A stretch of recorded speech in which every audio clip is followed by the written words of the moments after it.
Pernahkah kamu merasa sholat, tapi hatimu kosong, mengucap istighfar, tapi tak ada getar, mendengar ayat Al-Quran, tapi dada tetap beku?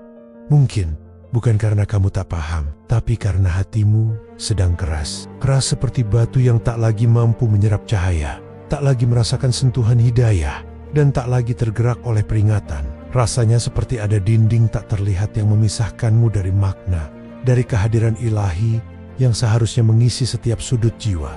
Ada masa di mana dosa tak lagi terasa salah. Kita dengan mudahnya melanggar batas, menunda kewajiban, dan justru mencari pembenaran atas setiap kelalaian. Kita tertawa dalam maksiat, menganggapnya sebagai bagian dari kesenangan dunia, atau bahkan menyebutnya sebagai hiburan semata yang tak akan membawa dampak berarti. Kita berkata, aku baik aja, padahal jiwa sedang sekarat, perlahan kehilangan cahayanya, dan terjerembab dalam kegelapan yang tak disadari. Tangisan itu lenyap, hilang ditelan kesibukan, atau mungkin kesombongan. Air mata tak lagi jatuh dalam sujud, padahal dulu hanya dengan sedikit teguran, sedikit peringatan, atau sekilas mengingat dosa-dosa masa lalu.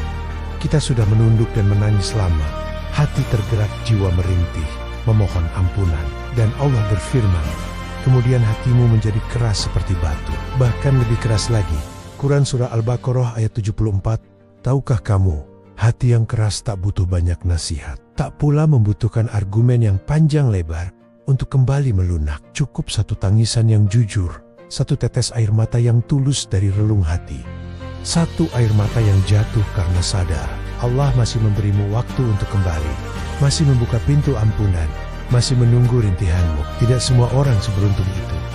Banyak yang mati dalam kerasnya hati, tak sempat meneteskan air mata penyesalan ataupun kerinduan kepada Rabbnya di akhir hidupnya.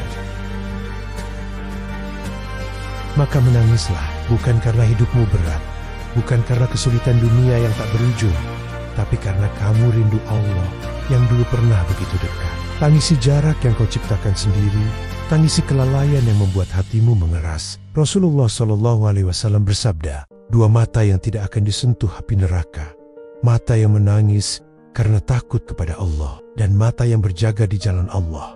Hadis riwayat Tirmizi.